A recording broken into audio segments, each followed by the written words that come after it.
Welcome to Aadhi's palace. இந்த Friday லஞ்சுக்கு நான் காலிஃப்ளவர் ஃப்ரை செய்தேன். நான் அதை எவ்வளோ சிம்பிளாக ஈஸியாக செய்திருக்கிறேன்ன்றதை தான் இதில் காட்டுறேன்.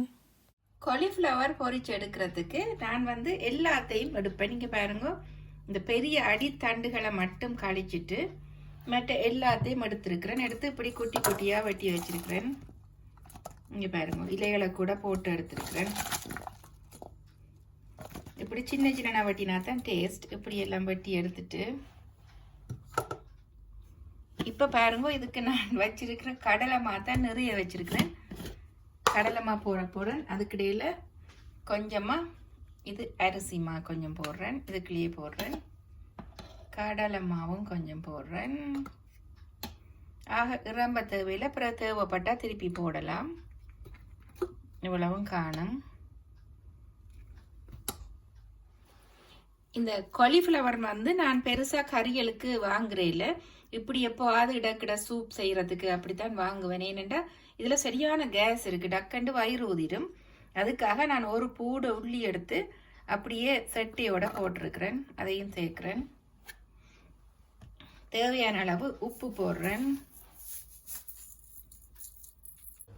கொஞ்சமாக பெருங்காயம் போடுறேன். லைட்டாக போடணும், ரொம்ப இல்லை, கொஞ்சமாக. அதுக்குள்ள தேவையான அளவு சில்லி பவுடர் எங்கட காரத்துக்கு தக்கன போடுறேன். இவ்வளோத்தையும் நல்லா மிக்ஸ் பண்ணுவோம். இப்போ நல்லா மிக்ஸ் பண்ணி எடுத்துட்டேன். இனி இதுக்குள்ள கொஞ்சம் கொஞ்சமாக தண்ணி சேர்க்கிறேன். தண்ணி சேர்த்து திருப்பியும் அதை மிக்ஸ் பண்ணுறேன்.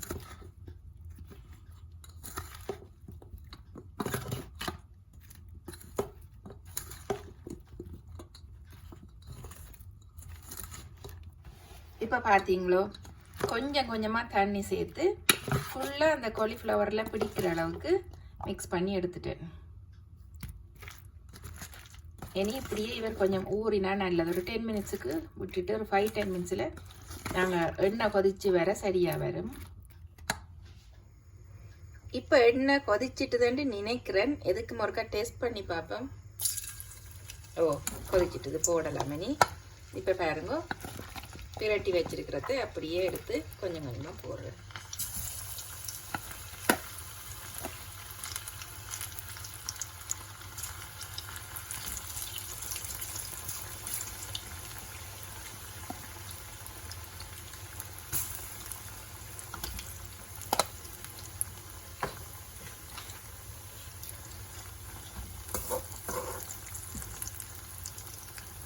நான் யாழ்ப்பாணம் போயிட்டு வரைக்க முதல் தரம் 2 எண்ணெய் சட்டி வாங்கிட்டு வந்தேன். ஒன்று அசைவத்துக்கு, ஒன்று இப்படி வெஜிடேரியனுக்குன்னு சொல்லி. ஆனால் நான்வெஜ்ஜுக்கு வாங்கின சட்டி புதுசாக இருக்குது. என்னடா பட்டிஸ், கட்லெட் அது மட்டும்தான் பொரிக்கிறேன். நான் மீன், இறைச்சி எது வேண்டாலும் நான் ஏர்ஃப்ரையர்லாம் போட்டு எடுக்கிறேன். நான் எண்ணெயில் பொரிக்கிறேன். ஆனால் இந்த சட்டியை பாருங்க, இங்கே கரை எல்லாம் இப்படி பழுதாகி வந்துட்டுது. அது போகுது இல்லை, அதை அப்படி எடுத்தாலும். ஏனண்டா இதில் கொஞ்சம் வடை, பப்பளம் அப்படியானது பொரிக்கிற வழியாக கெதியிலே வேறு பழுதாகி கொண்டு வர பழுதாகையில் அந்த கரையெல்லாம் கருப்பாகுது. எப்பவுமே எண்ணெயில் போட்ட உடனே பிரட்டக்கூடாது.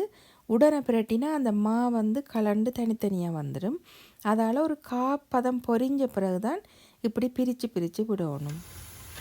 காலிஃப்ளவரை பச்சையாகவே சாப்பிடலாம், ஜூஸ் அடித்து குடிக்கலாம், நல்ல டேஸ்ட்டாக இருக்கும். சமைச்சு தான் சாப்பிடணும் இல்லை. ஆனால் அந்த வயிற்று பிரச்சனை, வயிறு வீங்கிடும், அதுதான் ஒரு பிரச்சனை. கேஸ் வயிற்றுல வச்சு வயிறு பெருசாக வீங்கிடும், மூச்சரிக்கையில் அதை மாதிரி இருக்கும். அதை ஒரு தட்டை உடம்பையும் பொறுத்ததை நான் நிறைய பேருக்கு இந்த பிரச்சனையை காட்டும். அதில் கேஸ் குணம் அதிகம் இருக்கிறபடியா. மற்றபடி இது பாருங்க, லைட்டாக பொரிச்சா காணும். அந்த மாவும் அந்த தண்டும் பொரிஞ்சாலே காணும். கரை நேரம் வதக்கி வதக்கி பொரிக்கணும் இல்லை. சூப்பராக மொறு மொறுண்டு வந்திருக்கு.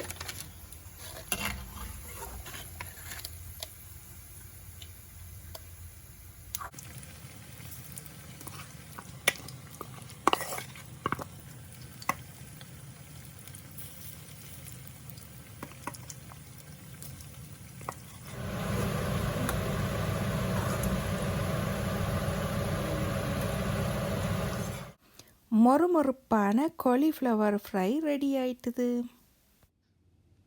இதோ இப்பொழுது பாருங்கோ, வரகரிசி ரைஸ் போட்டாச்சு, காலிஃப்ளவர் பொரிச்சாச்சு, சோயா மீட் கறி, ஸ்ரீலங்கன் மைசூர் பருப்பு கறி, இதுதான் நான் வச்ச கேரட் வெள்ளை பிரட்டல், இது பப்பட பொரியல். இதில் பாருங்க 2 வகையான பொரியல் இருக்குது. இது வந்து சவ்வரிசி வத்தல் சூப்பராக இருக்கும். இது வந்து ரைஸ் வத்தல், ரெண்டும் சூப்பராக இருக்கும். இது நான் பெரும்பாலும் வெள்ளிக்கிழமையில் இதெல்லாம் பொரிக்கிறேன். இப்போ பார்த்தீங்களோ, சூப்பரான வெள்ளிக்கிழமை லஞ்ச் ரெடி ஆயிட்டுது. இதை பார்த்த அனைவருக்கும் மிக்க நன்றி.